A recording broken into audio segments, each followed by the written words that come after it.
আজ আমি আপনাদের সঙ্গে শেয়ার করব ট্যাংরা মাছ দিয়ে অসাধারণ টেস্টের একটা রেসিপি। কোনো রকম বাটাবাটির ঝামেলা ছাড়াই অল্প তেল মশলায় ভীষণ টেস্টি একটা রেসিপি শেয়ার করব। এই রেসিপিটি তৈরি করলে গরম ভাতের সঙ্গে জাস্ট অসাধারণ লাগবে। এই এক রেসিপিতেই আপনাদের খাওয়া হয়ে যাবে।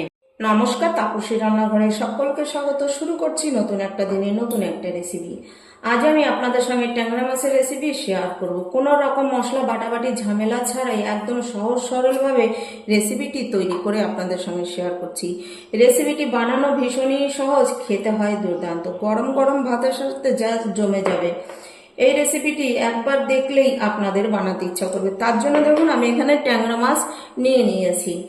আমি আমার পরিমাণ মতো ট্যাংরা মাছ নিয়ে ট্যাংরা মাছ ভালো করে পরিষ্কার করে ধুয়েও নিয়েছি।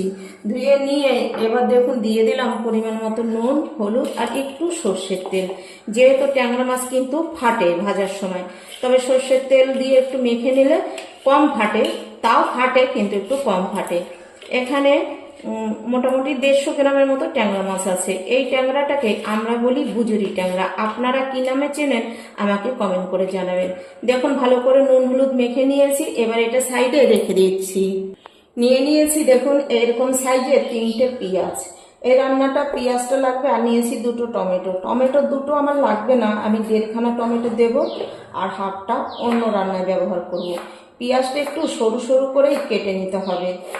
এই রান্নাটা পেঁয়াজের পরিমাণটা একটু বেশি দিতে হবে।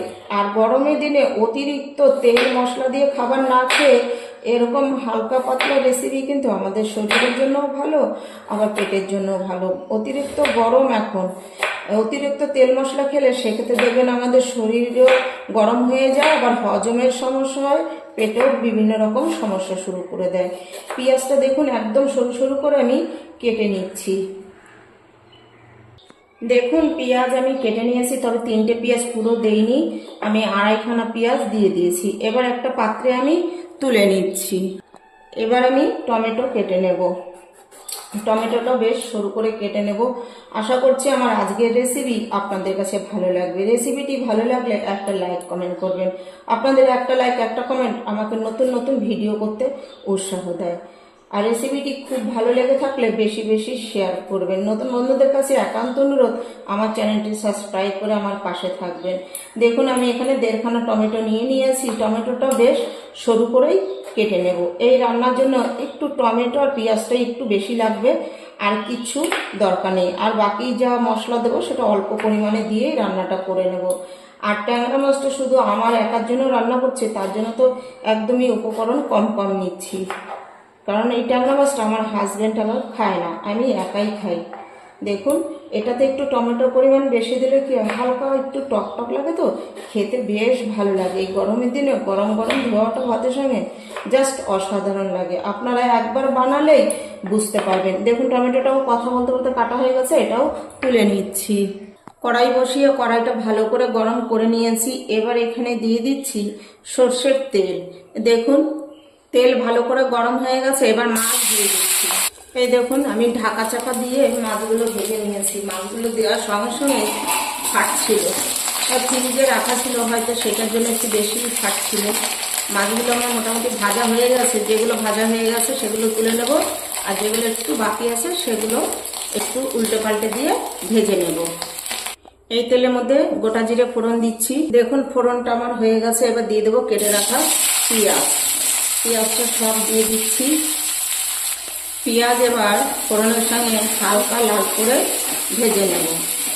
এই রান্নাটা করতে সময়ও খুবই কম লাগে, কিন্তু খেতে যে এতটা ভালো হয় আপনারা বন্ধুরা না বানালে বিশ্বাসই করতে পারবেন না, যে এত সহজ সরল অল্প সময়ের মধ্যে একটা রেসিপি কিন্তু খেতে দুর্দান্ত হয়। কারণ আমি মাঝে মাঝে এটা করে থাকি। হালকা পাতলা শুধু যে ট্যাংরা মাছ দিয়েই করা যাবে তার কোনো মানে নেই, আপনারা যে কোনো মাছ দিয়ে কিন্তু এই রেসিপিটি করে নিতে পারবেন। দেখুন পেঁয়াজ ভাজা হয়ে গেছে। এবার দিয়ে দিচ্ছি পরিমাণ মতো নুন। এবার এখানে দিয়ে দেবো এই টমেটো আর কাঁচা লঙ্কা। দেখে বন্ধুরা ভয় পাওয়ার কিচ্ছু নেই। এই লঙ্কাগুলো দেখতেই এরকম ঝাল কম, তার জন্য একটু পরিমাণে বেশি দিয়েছি চিড়ে। আপনারা আপনাদের পছন্দ মতন দিয়ে নেবেন। তবে আমার মুখে একদমই স্বাদ নেই, শরীরটা একটু খারাপ হয়ে গিয়ে কিচ্ছু খেতে ভালো লাগে না। তাই একটু ঝাল ঝাল করেই রান্নাটা করার আমি চেষ্টা করছি। এবার লঙ্কা আর পেঁয়াজ দিয়ে টমেটো দিয়ে দেখুন ভালো করে মিশিয়ে নিয়েছি পেঁয়াজের সঙ্গে। এবার এখানে কিন্তু আঁচ একদম লো করে দিয়ে 2 মিনিটের জন্য ঢাকা দিয়ে দিচ্ছি, এতে টমেটো ভালো করে নরম হয়ে যাবে। 2 মিনিট পর ঢাকাটা সরিয়ে নিচ্ছি, তবে মাঝে কিন্তু একবার ঢাকা সরিয়ে নেড়ে দিয়েছি, তা নাহলে তো পুড়ে যাবে। তার জন্য দেখুন টমেটো ভালোভাবে নরম হয়ে গিয়েছে। এবার এখানে আমি দেব কিছু মশলা, সব কিছুই আছে 1/2 চা চামচ করে। ধনে গুঁড়ো, জিরে গুঁড়ো, একটু ঝাল লঙ্কার গুঁড়ো, অল্প একটু কাশ্মীরি লঙ্কার গুঁড়ো, আর আছে হলুদ। সমস্ত মশলাই 1/2 চামচ করে দিয়েছি। আমি কাশ্মীরি লঙ্কার গুঁড়োটা দিচ্ছি যেহেতু আমি ভিডিও করছি, তাই আপনারা ঘরে রান্না করলে কাশ্মীরি লঙ্কার গুঁড়ো না দিলেও চলবে, ঝাল লঙ্কার গুঁড়োতেই হয়ে যাবে। এবার এখানে অল্প করে একটু জল দিচ্ছি, জল দিয়ে এই শুকনো মশলাগুলো দিয়েছি তো, তাই ভালো করে এবার কষে নেব তেল ছেড়ে আসা পর্যন্ত। এই দেখুন তেল ছেড়ে আসা পর্যন্ত মশলাটা কষিয়ে নিয়েছি। এবার এখানে ভেজে রাখা মাছগুলো আমি প্রথমে দিয়ে দিচ্ছি, দিয়ে একবার মশলার সঙ্গে মিশিয়ে নিচ্ছি।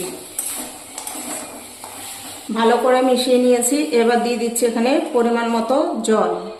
ঝোলটা ফুটে উঠতে শুরু করেছে, এবার ঢাকা দিয়ে দিচ্ছি। ঢাকা দিয়ে আঁচ মাঝারি টু লোতে রেখে 3 থেকে 4 মিনিট রান্না করে নেব। 4 মিনিট পর ঢাকা সরিয়ে নিচ্ছি। এই দেখুন আমার রান্না কিন্তু কমপ্লিট।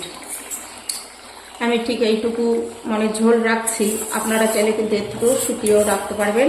আর রেসিপিটি যে কোনো মাছ দিয়েই আপনারা তৈরি করতে পারবেন। এবার আমি এটা নামিয়ে নেব।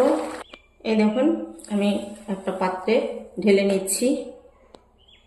এই দেখুন নামিয়ে নিয়েছি। দেখতেও যেরকম হয়েছে বন্ধুরা, খেতেও কিন্তু সেই হয়। আপনারা একবার বানালেই বুঝতে পারবেন রেসিপিটি একদম সহজ সরলভাবে রান্না করা যায়। আর সহজ সরল রেসিপি হলে কি হবে, খেতে যে এত টেস্টি হয় আপনারা না বানালে বিশ্বাসই করতে পারবেন না। আমার আজকের রেসিপি আপনাদের কাছে কীরকম লাগলো আমাকে কিন্তু লাইক কমেন্ট করে জানাতে ভুলবেন না। আর রেসিপিটি করে খেয়ে আমাকে জানাবেন যে আপনাদের কাছে কীরকম লেগেছে। নতুন বন্ধুদের কাছে একান্ত অনুরোধ, আমার চ্যানেলটি সাবস্ক্রাইব করে আমার পাশে থাকবেন। আর রেসিপিটি যদি আপনাদের কাছে খুবই ভালো লেগে থাকে তাহলে বেশি বেশি শেয়ার করবেন। আজ ভিডিওটি এখানেই শেষ করছি। ফিরে আসবো নতুন একটা দিনে নতুন একটা রেসিপি নিয়ে।